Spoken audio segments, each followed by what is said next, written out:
I just woke up, so please forgive my hair.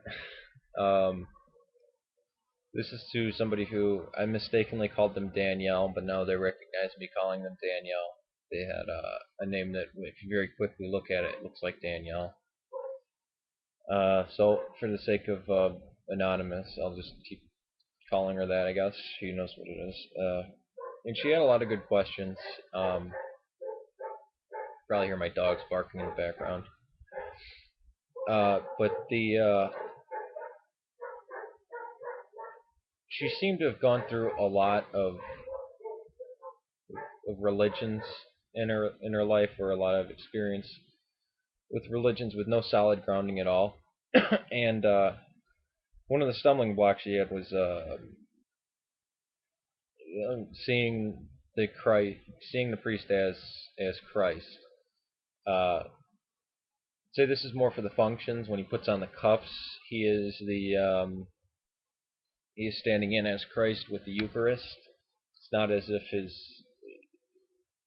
him talking to you, or you not to see him as perfect. Maybe he's a human being. When he stands in front of the icon of Christ, he says, "I, a humble sinner, have not the power to remove sins, but go to Christ." So he's not. We don't look at him as the Catholics look at a pope. I think that's just an honorary title. I think the two things would help you would be, this is one of them. This is the other. This is Chakti. This is an icon. This is actually St. John of Damascus, who is defender of the icons against the Muslims. But this might help you more. The one thing I had coming in the Eastern Orthodox Church is I said, that's a lot of Hinduism and Buddhism you've dragged into the church, because we have such meditative prayers, and I mean, it seems like the trappings of Buddhism and Hinduism. I would find out later on that it would actually, the Hindus and Buddhists got their type of, uh, I forget the Hindu name for it, but they got that from us. You asked for what prayer fathers you should read. I don't know if I'm going to suggest church fathers to you. I would say The Way of the Pilgrim is probably the best thing for you to read. And don't think about this kind of stuff. Just go to an Orthodox church. Again, go there for 2 months. Again, Orthodoxy is experiential. And I think you would be extremely healed. And I think you'd see all the beauty in all those different religions that you went to, really culminating in Orthodoxy without any of the garbage. I would just tell you, the only thing that's going to help you is just go to an Orthodox church. Um, Probably go to different ones. I don't know. But find one with many icons and that's smaller, so the singing can really reverberate in you, even if you don't sing or anything. Just go. Just spend time in it. Doesn't mean you're going to join the church. Just spend time in the church. Uh, Go every Sunday for 2 months. That's 8 Sundays. It's nothing. Uh, get confused, use the Jesus prayer.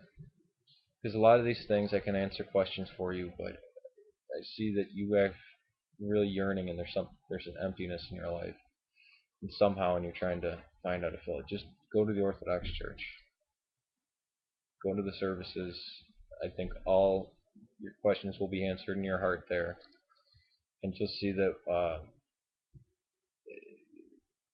Well, a lot of those things like yoga and meditation actually came from monastic practices in the Orthodox Church, and were kind of moved into something different, into the Hindu tradition. Because all that really culminated in the year 900. It actually wasn't. The more ancient form of Hinduism was one god and an afterlife. They didn't have reincarnation way back when. And, well, there's the mix of Buddhism with that too. But I would say just spend time in an Orthodox church. That's where you're going to get your healing from. Don't over intellectual things. Keep in mind the church fathers. Not everything they said was correct. You go to Tertullian and Origen, and you can see some strange things there. Ignatius of Antioch was the one who had, I guess, the least theology and the most love, I guess you'd say. I don't want to. I know our theology is tied up with love. I'm just saying this to a Westerner.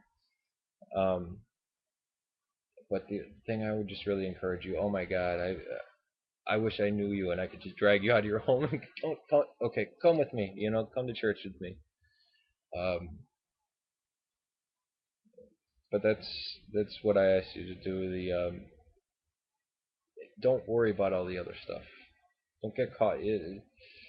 There are answers for that, but I think right now, since you told me so much, and I know you don't hate Jews, of course, I don't hate Jews.